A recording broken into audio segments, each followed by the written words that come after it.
Islom moliyasi. Bu yangi paydo bo'lgan tizimmi yoki qadimgi? Foizsiz banklar, islom obligatsiyalari, shariat tamoyillariga asoslangan investitsiyalar. Bir qarashda bu zamonaviy tizimga o'xshaydi. Ammo chuqurroq nazar tashlasak, bu vositalar butun bir mafkura va ko'p asrlik tarixga asoslanganligini ko'ramiz. An'anaviy bank tizimi paydo bo'lishidan oldin musulmonlarning moliyaviy hayoti qanday kechgan? Asrlar davomida musulmon jamiyatlari shariat qonunlari bilan yashagan. Asosiy tamoyillardan biri ribo, ya'ni sudxo'rlik va foizlarni taqiqlash edi. Lekin muhimi shundaki, 19-asrning ikkinchi yarmigacha islom moliyasi alohida tizim sifatida deyarli mavjud bo'lmagan. Chunki islomiylashtirish kerak bo'lgan tizimning o'zi bo'lmagan. Jamiyatdagi moliyaviy oldi-berdi masalalari o'zaro ishonch, savdo va halollikka asoslangan. Investitsiya fondlari yoki kredit kartalari kabi zamonaviy bank mahsulotlari mavjud bo'lmagan. Shuning uchun ham murakkab islom moliyasi tizimiga ehtiyoj yo'q edi. Mustamlakachilik. O'zgarishlar ayni mustamlakachilik davrida boshlangan. G'arb davlatlari, Buyuk Britaniya, Fransiya va boshqalar musulmon mintaqalariga kirib kelib, o'zlari bilan banklar, kreditlar va foizga asoslangan iqtisodni olib kelishgan. Bularning barchasi islom normalariga to'g'ridan-to'g'ri zid edi. Aynan o'shanda musulmon olimlari, iqtisodchilari va diniy rahbarlarda tabiiy savol tug'ilgan. An'anaviy bankka muqobil bo'lgan, lekin shariatga zid kelmaydigan tizimni qurish mumkinmi? 1940 va 50-yillardayoq Misr, Hindiston va Pokiston mutafakkirlari muqobil variantni taklif qila boshladilar. Foizlar o'rniga muzoraba va musharaka, ya'ni foyda va zararlar tomonlar o'rtasida taqsimlanadigan sxemalar. Birinchi tajribalar 1960-yillarda amalga oshirila boshladi. Birinchi islom moliya instituti Misrda tashkil etildi va shunga o'xshash tashabbuslar Malayziyada ham boshlandi. Maqsad oddiy, ammo ulkan edi. Ribosiz, chayqovchiliksiz va diniy tamoyillarga rioya qilgan holda moliya bilan shug'ullanish mumkinligini isbotlash. Neft va pul.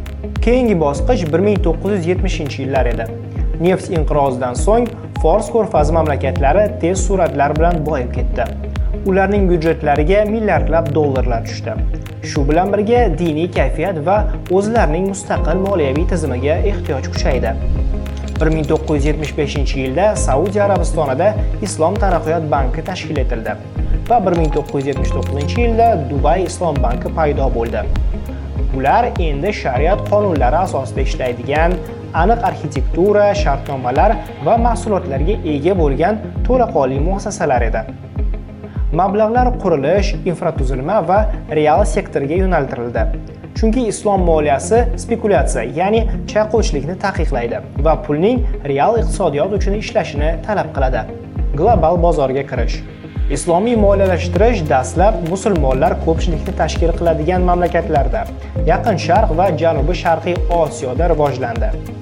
Ammo 2000-yillarda u Yevropaga, xususan Buyuk Britaniyaga tarqala boshladi.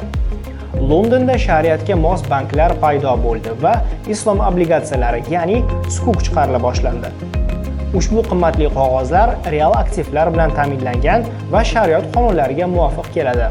Sektor faoliyatini shariatga muvofiq tartibga solish uchun maxsus organlar ham tashkil etildi. AAOIF islom moliyalashtirish uchun buxgalteriya hisobi va audit standartlarini ishlab chiquvchi tashkilot. IFSB Malayziyada joylashgan Islom moliya xizmatlari kengashi. 2007-yilgi inqiroz. 2007-yilda dunyoda subprime ipoteka inqirozi yuzaga keldi. Ko'pchilikni hayron qoldirgan jihat esa islom banklari zarbaga kamroq moyil bo'ldi. Chunki ular yuqori xavfli derivativlardan foydalanmadilar, kreditga layoqati past odamlarga qarz bermadilar va qimmatli qog'ozlar bozorida o'ynamadilar. Bu esa ko'plab mamlakatlarda islom moliyasiga qiziqishni yanada oshirdi. Bugungi kunga kelib, butun dunyo bo'ylab 1650 dan ortiq islom moliya institutlari faoliyat yuritmoqda. Shariatga mos aktivlarning umumiy qiymati taxminan 3.9 trillion dollarni tashkil etadi. Bu global moliya bozorining 1% dan kamrog'ini tashkil qiladi. Ammo bu sektor yiliga 10-12% suratda o'sib bormoqda. Qizig'i shundaki, islomiy moliyalashtirish musulmon bo'lmagan mijozlarni ham jalb qila boshladi. Xulosa shuki, islom moliyasi shunchaki foizli banklarga muqobil emas. Bu moliyalashtirishga adolat, sheriklik va mas'uliyat prizmasi orqali qarashdir.